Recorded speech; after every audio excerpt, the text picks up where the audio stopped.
And I think we are live. What is another very, very cold morning. It is quite cold. Again, minus, when there's minuses still. -4. But, as I say, we continue and we plough on. So, but yes, it's another very cold and somewhat windy morning again out here in Yorkshire, and by heck it's cold. So I think it's -3 when I checked before I went today. Oh, Patrick, good morning to you. Oh, good morning from Thailand. Oh, good morning from Brum there as well. Good morning to you all. Welcome, welcome, welcome. Good morning. Good morning. Oh, ooh, that's cold. Yep. Oh, and I'm not wearing any gloves, so my hand is already freezing. Good morning from Hong Kong. Good morning. Ooh. Ooh.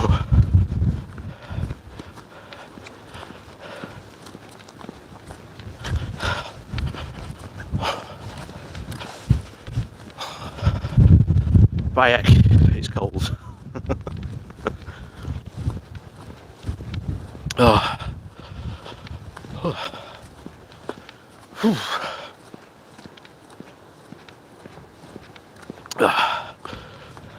Some of it. Oh, good evening from Australia. I think someone's. Yeah, good evening to you. Good evening, good morning, whatever time zone you're in. Good morning, and welcome to another good morning walk. A bit later than usual, but I'd like to start addressing our technical problems that we've been having, because oh boy, have we had some technical difficulties. So it all started beginning of February. We had a camera. My camera decided to essentially die on me. That was fun. Oh.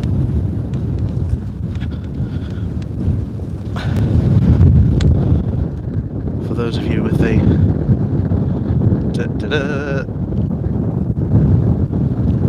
got a pony joining us as usual.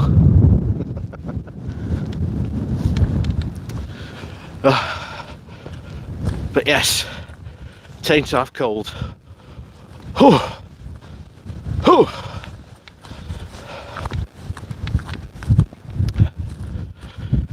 But yes,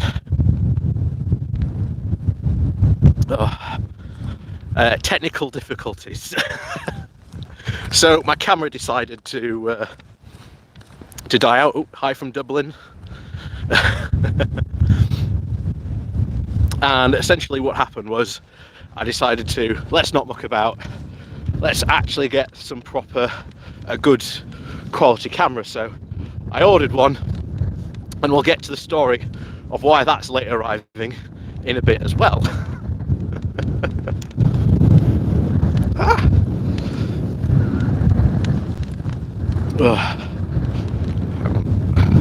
There you go. So what happened was, I thought, in the meantime, I'll order a really cheap camera to somewhat tide me over, while let's say the other camera is stuck somewhere in customs. So the first cheap camera that I got, the sound on it was awful, so I ordered a microphone. However, after ordering that microphone, I then realised, oh, I'm going to have to keep on switching hands all this morning. Whew. My hands are cold. It's cold here. It's too cold for not having gloves on. Whew. Yeah, and we're probably finding out that might be the camera's fault why I haven't been in sync. Nevertheless, it's been a somewhat interesting time. Whew. But yeah, so we've ordered 2 cameras. One was an exact replica of the camera that just died, essentially in order to try and tide me over. So that's why we've been having really bad technical difficulties and bizarre sound issues, because the mic that I bought was meant to be works for all cameras, except when you plug it in, it doesn't work. So yeah, it's been a true triumph over the over the technical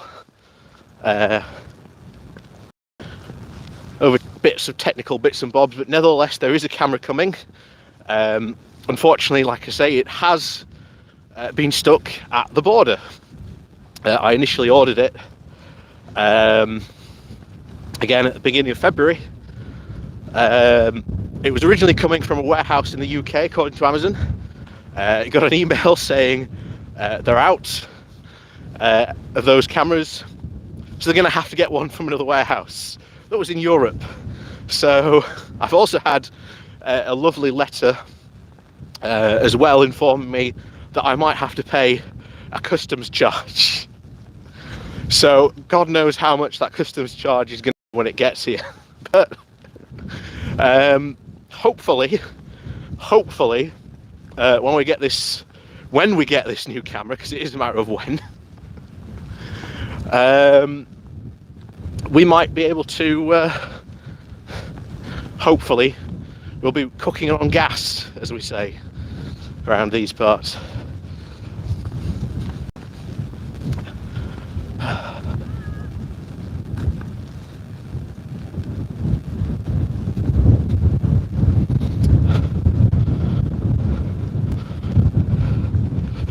Ooh. Yeah, I've actually been talking with Graham Hughes recently. He got in contact with me, and I've recommended that when all things get back to normal, if he wants to come do the classics, three blokes in a pub. There are many pubs in Barnsley where we could go and hang out, shall we say. I think that would be quite fun.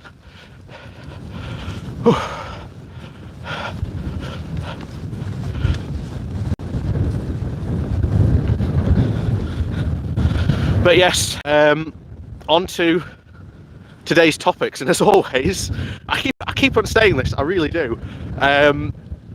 Eventually America will calm down somewhat. Eventually.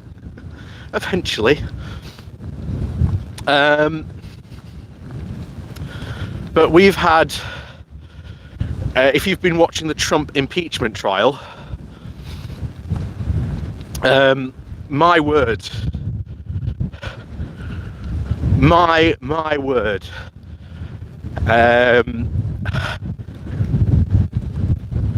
it's absolutely really shocking, because we'd been saying when we covered it on that day, that full-on special where that was nothing but we talked about,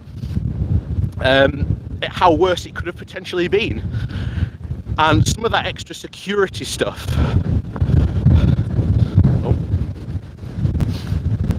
Hopefully you'll be able to hear me for the wind. Like I say, I've got my windsock on, but like I say, there's always a misconception that you put a windsock on, it'll solve all the wind problems, but it's true. So hopefully you'll be able to hear me. Oh. But yes, especially those security tapes. In fact, those security tapes are probably the most shocking thing you can see, because you literally had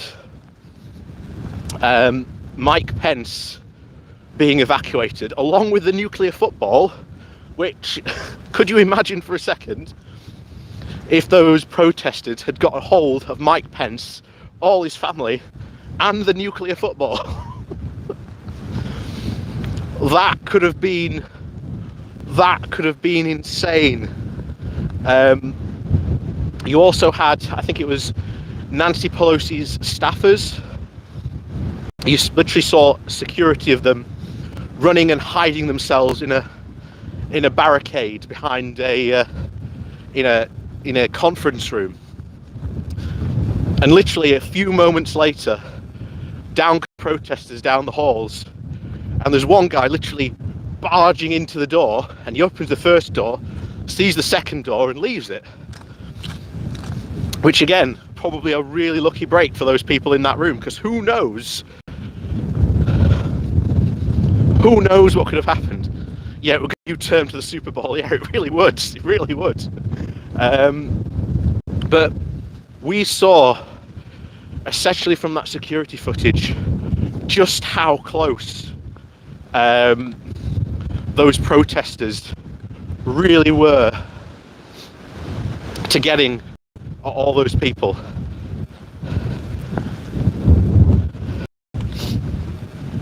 And it was absolutely ludicrous how close they came. Of course, Trump's defense team are even Trump himself has said how rubbish they are, which has been quite hilarious to watch. Other than that, it's very likely that the Republicans aren't going to vote to impeach Trump, which is expected, always expected. We knew that was what was going to happen, that they weren't going to, because they're gambling essentially on their political future. Now, some will vote to impeach him, but I don't think it'll be enough overall to get him, unfortunately. Like I say, Trump is pretty much the future of the Republican Party, and the sheer madness that Trump has infected that party with, again, doesn't start with Trump, but it starts with a lot of those GOP senators that heavily supported him, criticised him. It's quite funny, there was on the Majority Report, I think it was, they were showing a video of Marco Rubio from 2016 criticising Trump for encouraging violence, and the fact that he literally predicted the Capitol Hill attack back in 2016, which is unbelievable. A Republican senator predicting what happened 4 years later. And now, of all things, because again he's a Republican, he was a never Trumper at the time, completely 360 degrees U-turns, and now supports Trump wholeheartedly. You couldn't make it up. You really couldn't make it up. But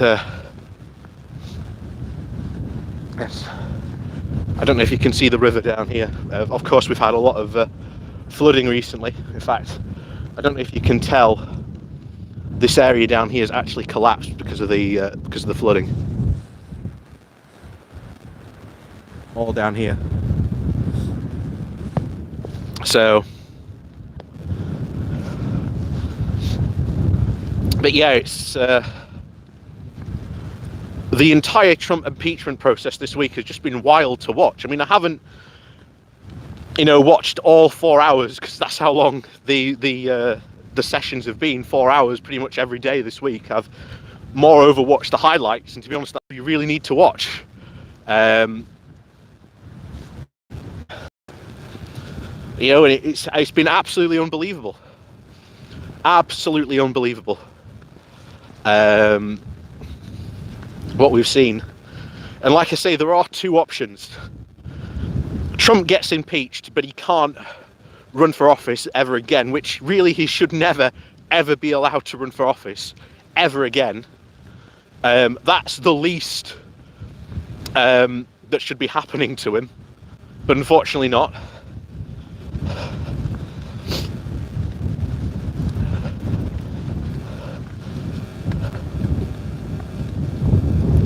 But of course, he's probably going to be allowed to, but whether he will run or not in 2024 is another question altogether.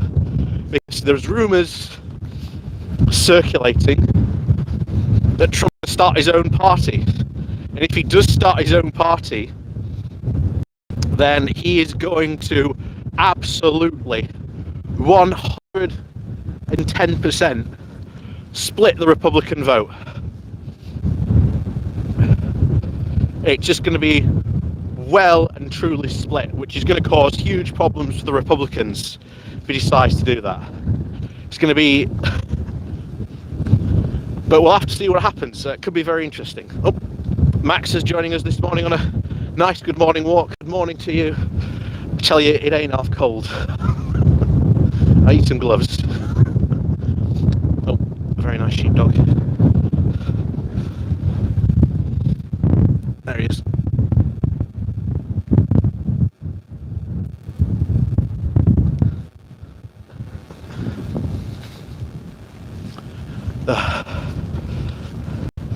Morning.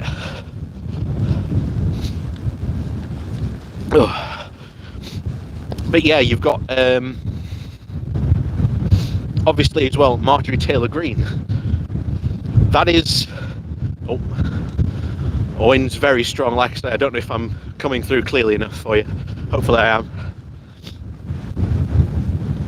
But yeah, you've got people like Marjorie Taylor Greene, of all people, like, and you know, all the stuff that she's done.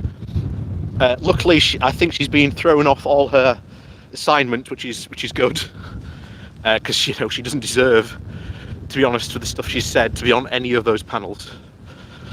But there you go. It's absolutely unbelievable, but that's America at the moment. But he's more often than likely Trump isn't going to get impeached because the Republicans aren't going to go for it. They're not going to go for it, which is Trump should be held accountable for what he did. Could absolutely be 100% held accountable, and they're not going to hold him account to it. But there's not a lot you can do about that, unfortunately. You know, it's just there's someone, there's Son of Viking there, said there, never underestimate the dumb. Unfortunately, the Republican Party, Trump has enabled them to essentially indulge in their worst instincts. And, you know, the attack on the Capitol was where that all leads. And it's a very, very worrying sign for America. And I think before we change subject to Brexit, we'll finish off by saying this.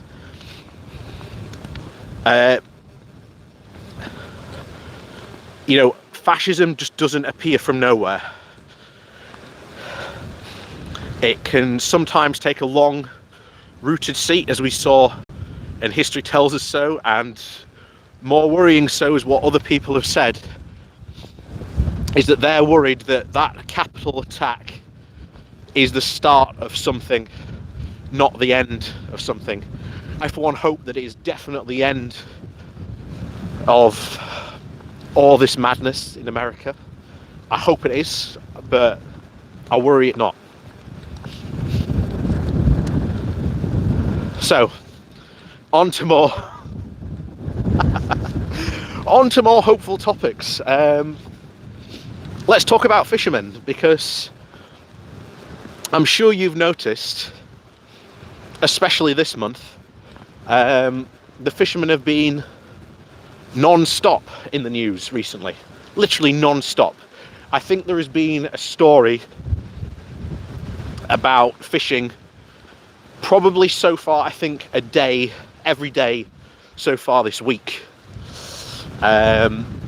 Needless to say, for Brexit,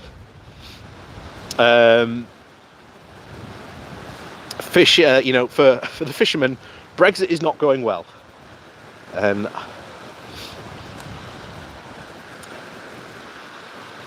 Yeah, so the river's definitely, as you normally know, we normally come down by the river. Just to show you how bad the floods were we had in this area. So,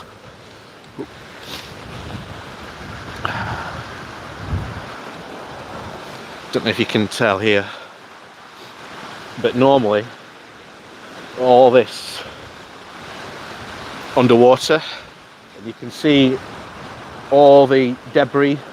You can just see how high the debris brought it up here onto the banks. It was incredibly high. It even, I don't know if you can see here, at one point got up to here. So if I was here a couple of weeks ago, it would be, I'd be up to my waist in water.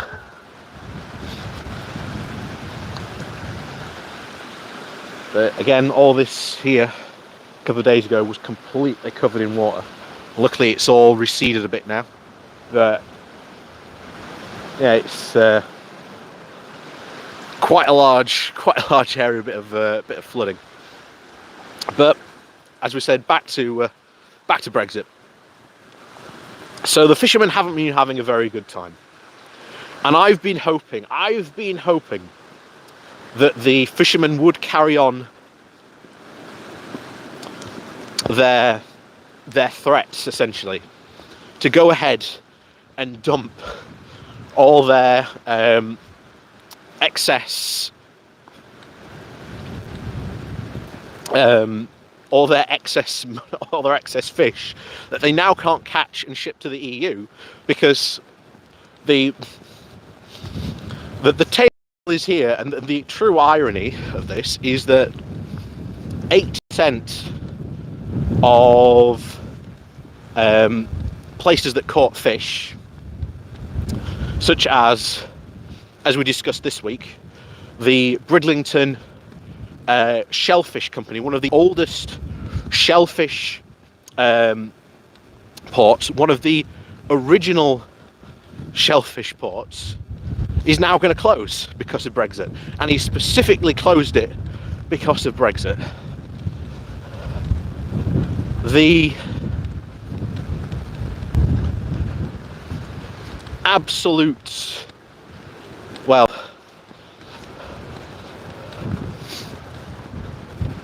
the absolute ludicrously of it, when you dig down deep, you've got to ask yourself this question: why on earth did the fishermen vote for Brexit? And this is, it's really hard, really hard,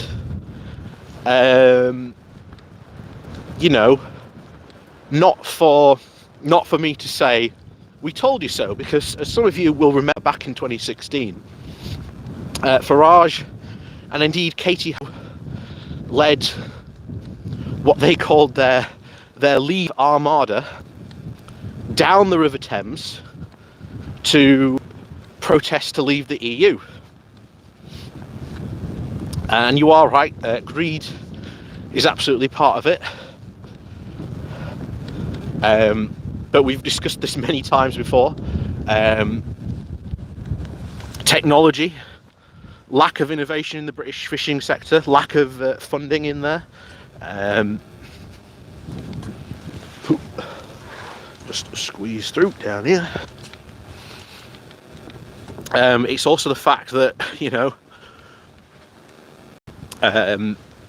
British people do not eat fish.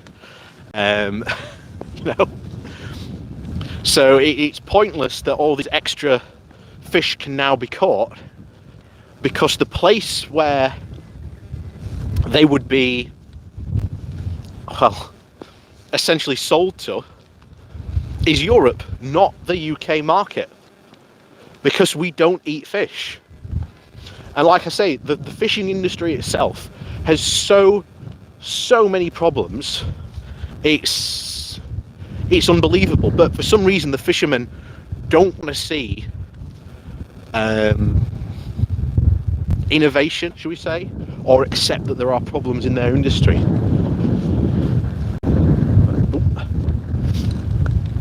Like I say, this river, normally when we come down here, it's still, it would be a lot lower than this. It's still quite flooded. In fact, it came, I don't know if you can tell, it came all the way up here. So, like I say, this is, when I said I'm not going to do I wasn't going to do last Saturday because it was raining. It literally rained from about 10 o'clock. Well, not 10 o'clock, not from 10 o'clock. It rained from about 8:30 all the way through that day till about 10 o'clock at night. Ooh, gotta be careful here now. Treading on ice. We don't want to slip.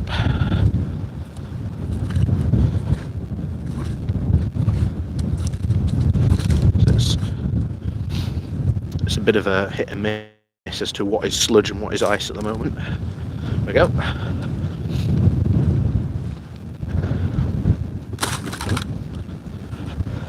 There we go.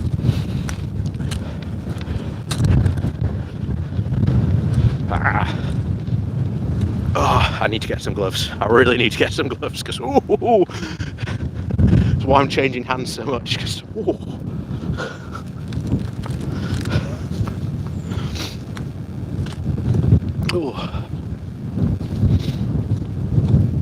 so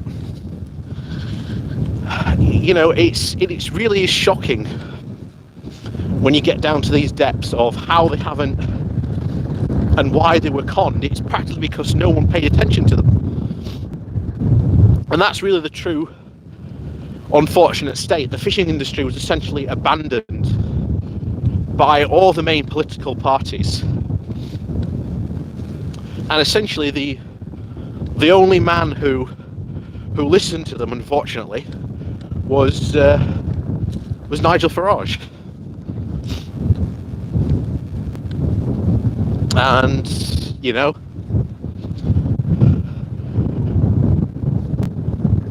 after years of being ignored, if you've got a guy who is saying, I'm going to support you, I'm going to help champion your cause,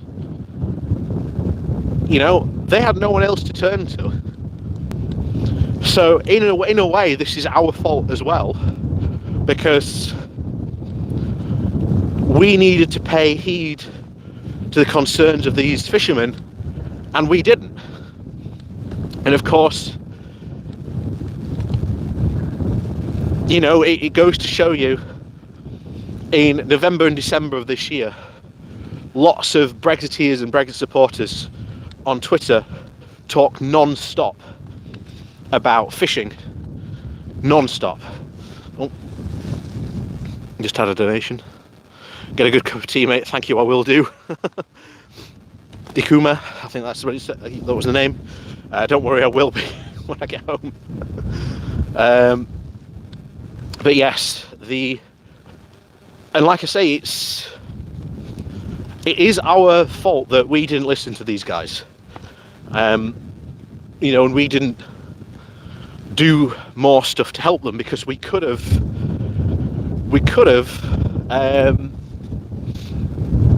you know, stepped in to help, and then maybe they wouldn't have fallen so deep, shall we say, into the clutches of Farage and co. But unfortunately they did. And as a result, as we said with Bridlington, that shellfish port was one of the main sources of income for the town.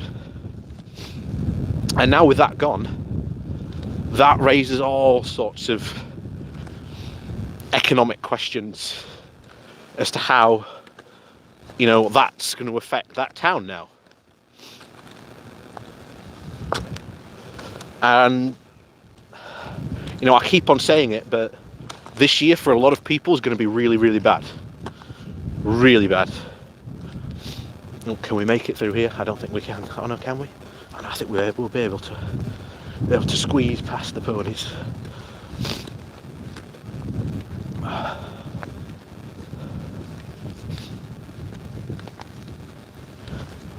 And I think this is really a lesson to us that, you know, sometimes, regardless of what political stance of what people are saying, sometimes you really do need to pay attention to what they're saying. Otherwise, these people will end up in you know, in the clutches of people like Nigel Farage, and that's the end lesson. And hopefully they'll learn from this lesson as well, that people like him aren't interested in what they've got to say, because I know.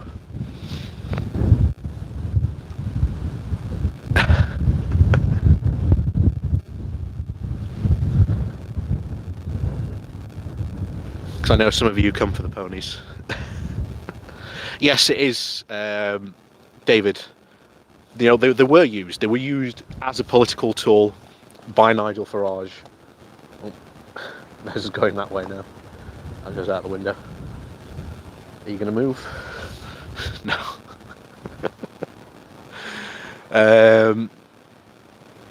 Yeah, like I say, we were going to go up that way, but it's not a question of going up that way, it's getting back down this way, because they could very well block the way off. But yes. Tell you what, we'll leave them. We'll leave the ponies to their, what appears to be their morning breakfast. We'll start making our way back.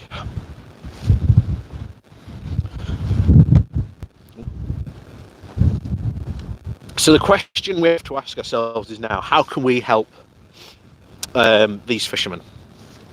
That's the question everyone who is a rejoiner needs to understand. Because all these people, a lot of these people are going to be really suffering through, especially the next year. A lot of their problems are going to be alleviated by if we were to essentially rejoin the single market and customs union. Let's not be under any illusion that if Britain wanted to, we could rejoin the common fisheries policy, something that Michael Gove has explicitly ruled out,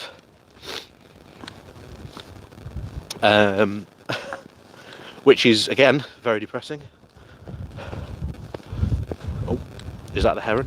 I think it is. Hang on. I don't know if you can see the heron, but I'll show. I don't know if you can see him. It's right there. Or is it a group of seagulls? I think it's a group of seagulls.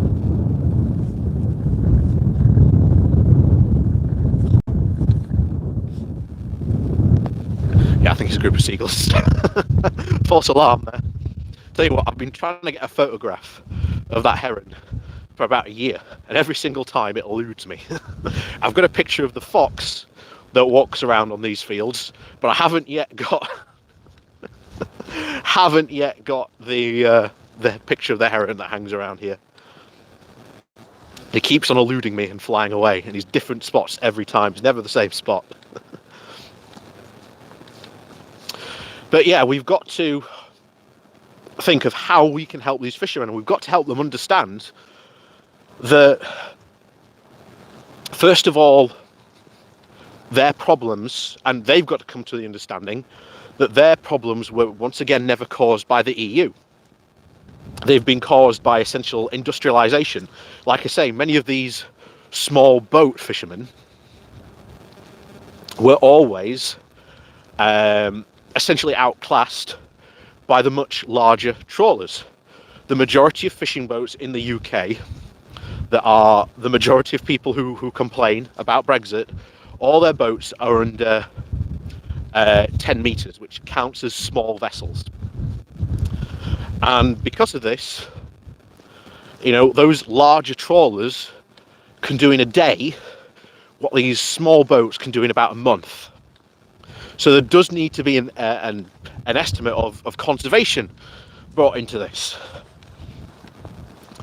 And do you ban large trawlers, for example? Because I know, for example, Greenpeace, because Michael Gove made the promise that after Brexit we could ban these super trawlers, and Greenpeace have been hammering on him to commit to that pledge, but he's not going to, because again, much of the Tories, especially the Tory backers who have made large fortunes off of fish, are the ones running these super trawlers. So, oh, hang on. Oh, there we go. Walked creaky across the ice. So, they're not going to want to ban these super trawlers. So what again can we do to help them? And it is helping them come to the realization that the EU wasn't the one that was the problem. It was, oh, there we go. The problem was, as always, was the British government, especially the Tory British government, who, loves to champion them and loves to, go on their boats for photo opportunities to do it. So one of the first things we need to get these fishermen to realise is that a lot of their problems are some problems are their own making. Some problems would be helped if the politicians actually cared about the fishing industry, but as I've said before, they're not going to care about the fishing industry because the fishing industry is worth less than 1% of our economy. And as I was saying, throughout all of December and March, if you think that the Tories are seriously going to sacrifice larger industries for the sake of an industry that is worth less than 1% of our whole GDP this country makes, you've got another thing coming. Because, we often call the Tories idiots and buffoons, but unfortunately there's a methodology behind them. There is a cunning intelligence behind them. And, you want to see all the PPP scandals that have erupted and will erupt soon again. I have no doubt. Like I say, one of the things that we need to do and push for is a public inquiry, and that's important that it is public, into the coronavirus crisis, what went so wrong for us, and a lot of the questions need to be asked of people in government, all the way up to Boris Johnson. What the hell took you so long? Because as we covered yesterday, not only have we had the highest death rates, not only in Europe but in the world, but we've also taken the biggest hit economically. And as I've always said, right from the start of this crisis, when we were reporting about, why have we taken such a large hit of our economy, that's because Brexit comes into it as well.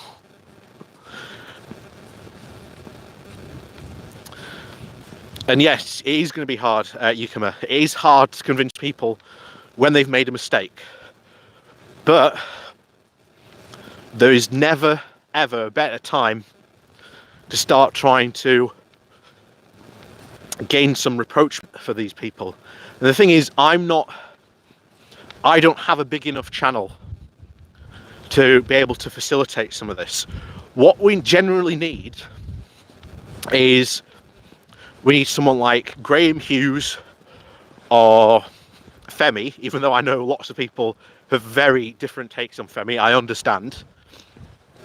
But he has always been a very good advocate and good at playing the media game. And if we are to succeed in what we need people who are good at playing the media game. And we need these people to go out to those people, get them on camera, get them on interviews and talk with them about what their problems they are facing, and just ask them the general serious questions of, about the fishing industry. What's the problem? Again, Mike Galsworthy, again, he'd be another fantastic one as well, to get talking to these fishermen and finding out what their problems are, and not to point out, well, if you'd voted to remain, you wouldn't be having the problems. What you needed was to actually lobby MPs, and indeed even Nigel Farage, to actually do his job. Because obviously, infamously, this is the guy who, was a European MEP who was on fishing, commission, and only ever turned up to one meeting.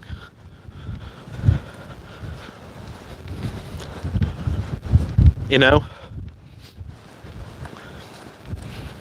I am glad, as someone just said there, that we've already seen figures that Brexit is going to be 4 times worse for us than it is for the EU. That was always the case. That was always the case. I am glad that we are starting to see businesses speak out, saying, "Oh, we need help. We've got all this extra bureaucracy to deal with." It completely, is hilarious when the government creates a fund for small to medium-sized businesses to try and help them with exports and export costs. Is that going to be a permanent thing? I hope it is, because Michael Gove and Rishi Sunak said that it's not going to be a permanent thing, because they're saying that all these problems that we are facing are just teething problems, when they're not. These are actual legitimate paperwork things. You have to fill these out. This takes time. This costs money to the business. And we've said, I don't know how many times we've said and shown this about this.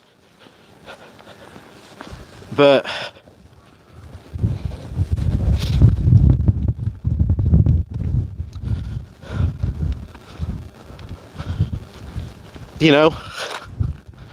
unfortunately, we've reached that time of, we've now got to stop saying, what the problems are, which is what we were. What they were, and start to put forward what the solutions are.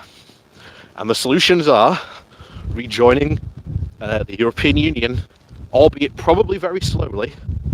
And that's what's going to happen. I've always said that our path back to the EU is probably going to be a gentle slide back in, and we will join things one thing at a time until we're back in. That's essentially what I think is going to happen.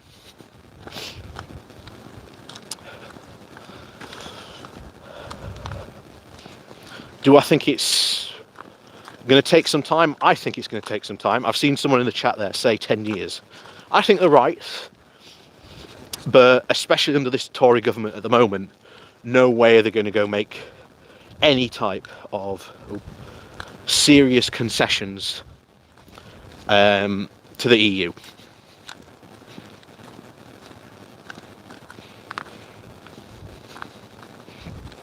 Hang on. What was that? Nope.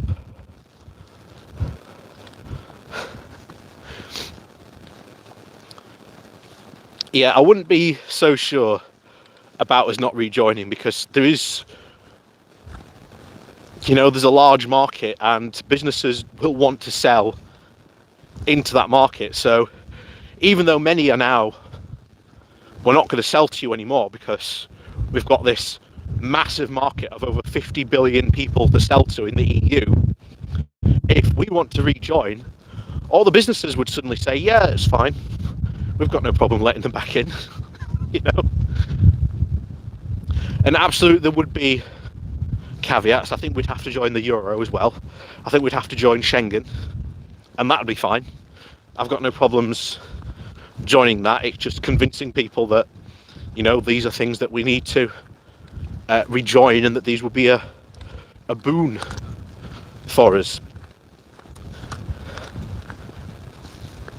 And like I say, at the moment, with the current government, expect them to act very hostile towards the EU for the next 4 or so years, because it looks good for them. It plays good for them in newspapers.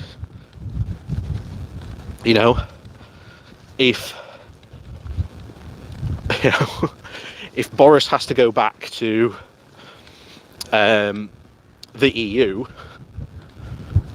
you know, I'm sure the Brexit newspapers will try and sell it as some sort of win.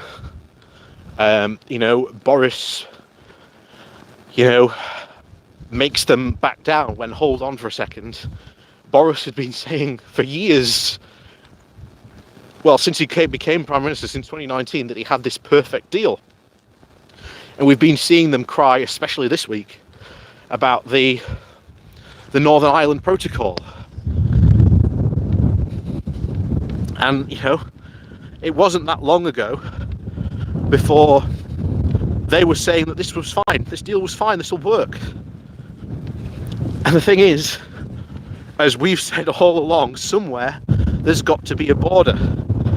And you can't have the border between Northern Ireland and the Republic, because that will break international treaties, it will break the Belfast/Good Friday Agreement.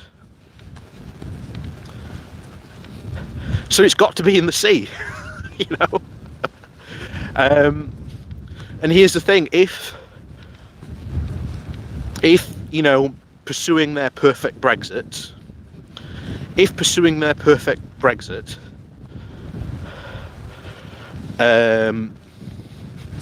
means losing Northern Ireland, well, so be it.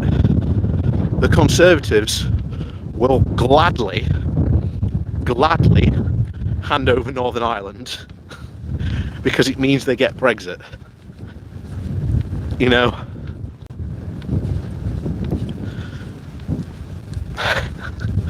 that's the reality, really. You know, if this really starts to you know, if this Irish border issue really starts to become a serious problem and they realise that it's going to endanger their Brexit project. For example, if the only way to solve this issue is to rejoin the customs union or single market, the Conservatives will gladly say, okay, time for a poll, and they will gladly throw Northern Ireland you know, back together. And I think that's possible. I think that's very possible. In fact, I think it's the only part of the UK that, if it severs itself from the UK, will actually be able to immediately rejoin the EU, because it's rejoining a European country. And in fact, some of you may remember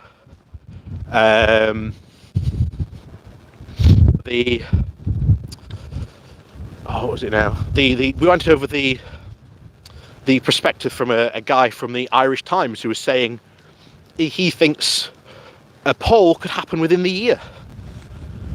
He was seriously writing that could happen within the year. It's very possible. It's very, very possible.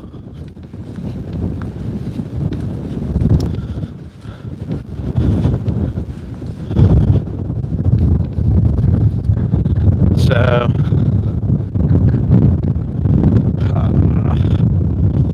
oh, that's cold.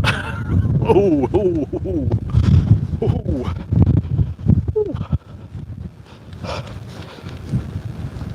oh. But yes, anyway, this episode is called the Brexit Data Bonanza, so I think we'll finish talking about that before we leave, because no one talks about data.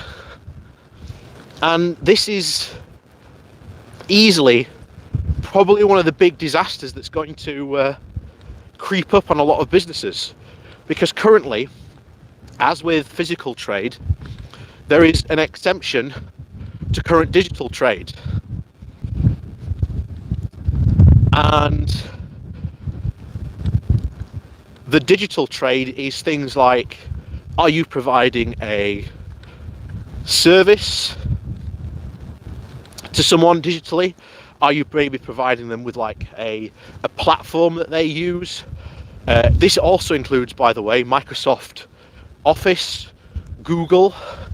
So if your business uses those for documents, bookkeepings, stuff like that, you are going to have to make sure that you've got backups of those.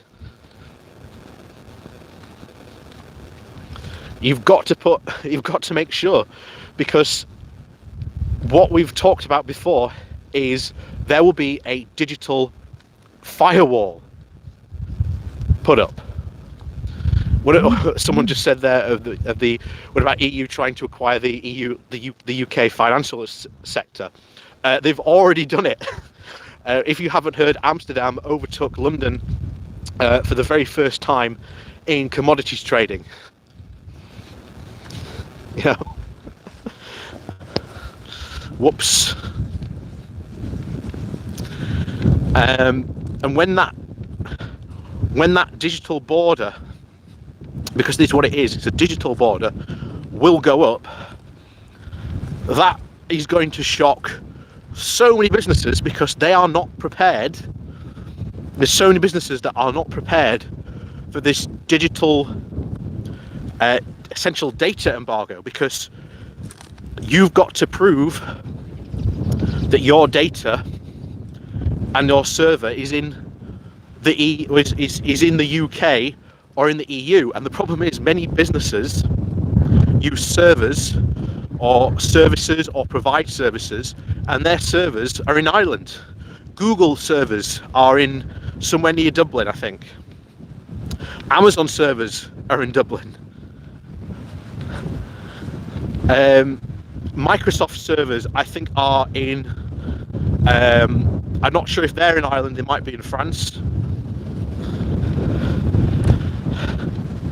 you know.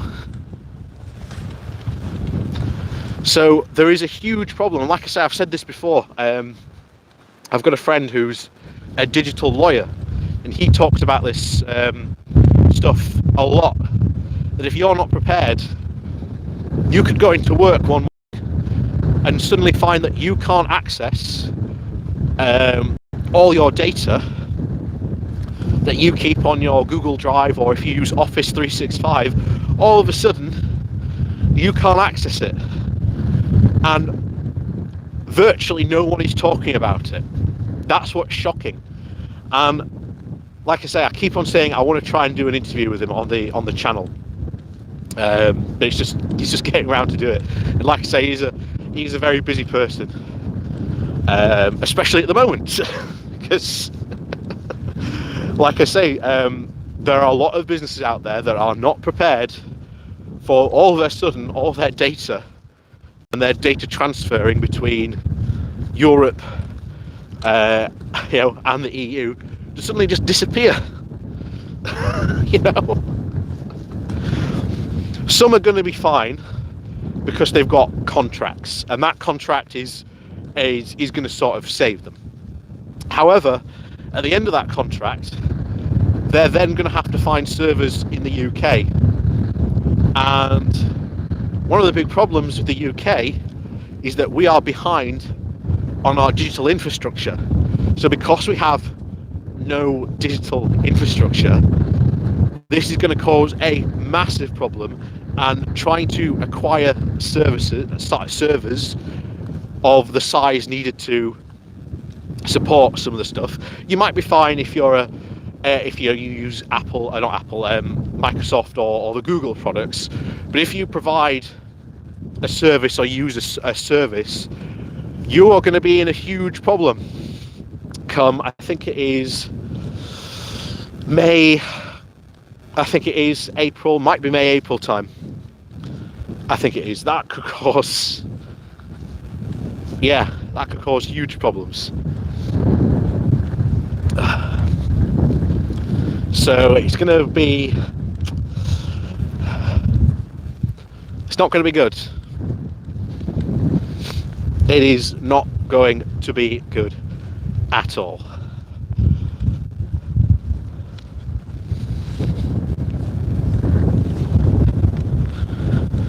So we're almost at the end of our little walk today. So if you've got some questions about stuff I've brought up today, or you want to ask me a question, do ask away. But in the meantime, please do remember to hit that like button. So, and also the share button as well, that will also help. And if you'd like to support the channel in a different way, there are links down below for my Patreon page and a one-off donation link called Buy Me a Coffee, where you can, well, buy me a coffee. Because I tell you what, I'm definitely gonna, that's the first thing I do when I get in, because I need to warm up my ends because they are freezing. Ooh. Oh.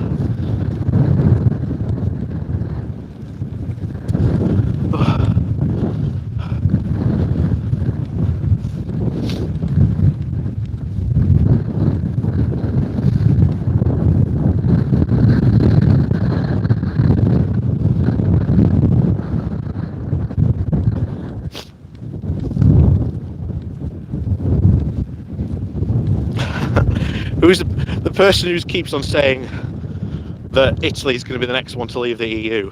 I don't think so. You do realise, ever since Brexit, the approval rating for the EU has shot up, and this is just more doomsaying about the EU.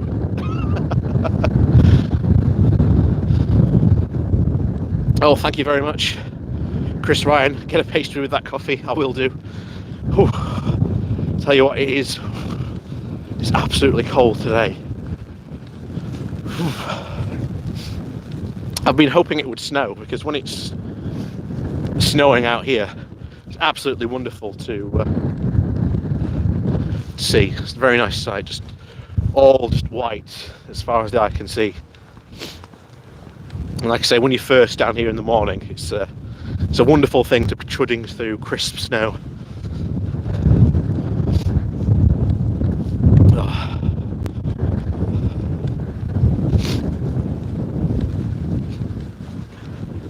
Yeah, so, and again, it's just more doomsaying.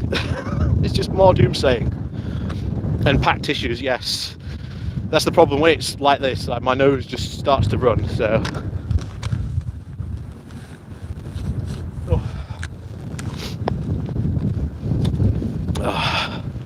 Get a pair of finger gloves, don't worry, I will do. I think after this, I will do. Thank you very much for the donation there.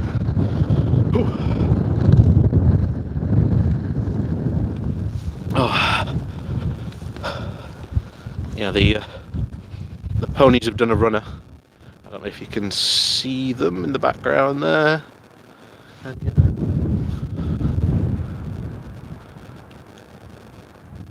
Oh no! Anyway, they're somewhere in the background there. I don't know if you could pick them up there. Oh dear! This is the problem when it's so cold.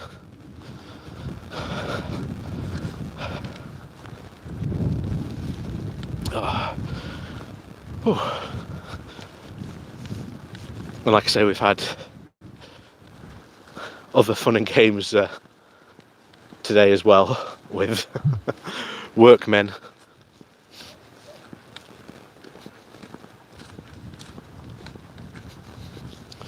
Oh, hang on.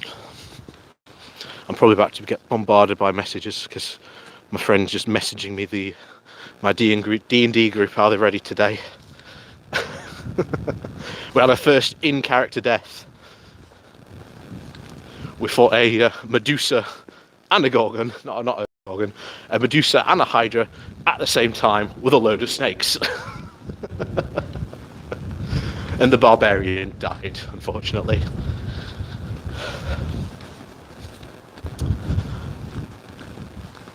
But yes,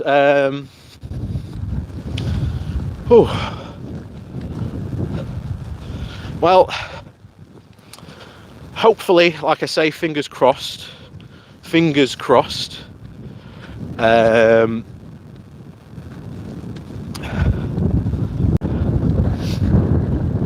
My new camera should turn up this week, and that is fingers crossed.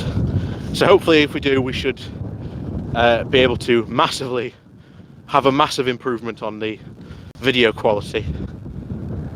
of my videos. Say it's just I have to wait and see what happens when it turns up.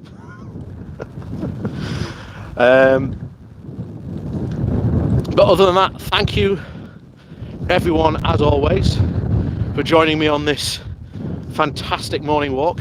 Like I say, please do remember to hit that like and share button. It does help quite a lot. Spread the word. Oh, hang on, we might be in luck. Oh. Whoa! Whoa! I'm pretty sure that tried to run me over. I was going straight for me then.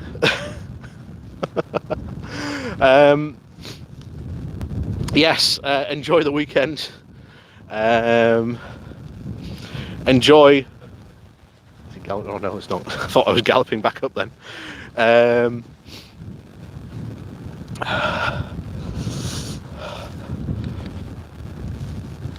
So yes, enjoy your weekend. As always, be safe, be sensible. Well, if you can't be safe, be sensible. I'm going to go and enjoy mine. I'm going to be playing some D&D later on this evening, which is always fun. And yeah, avoiding pony homing missiles. Oh yes, happy Chinese New Year as well. Forgot about that. And yes, as always, thank you very much for joining me. See you all next week for another good morning walk. It's going to be, we're going to have to wait and see. But I wonder how many fishing companies are going to go out of business this week. We'll have to wait and see.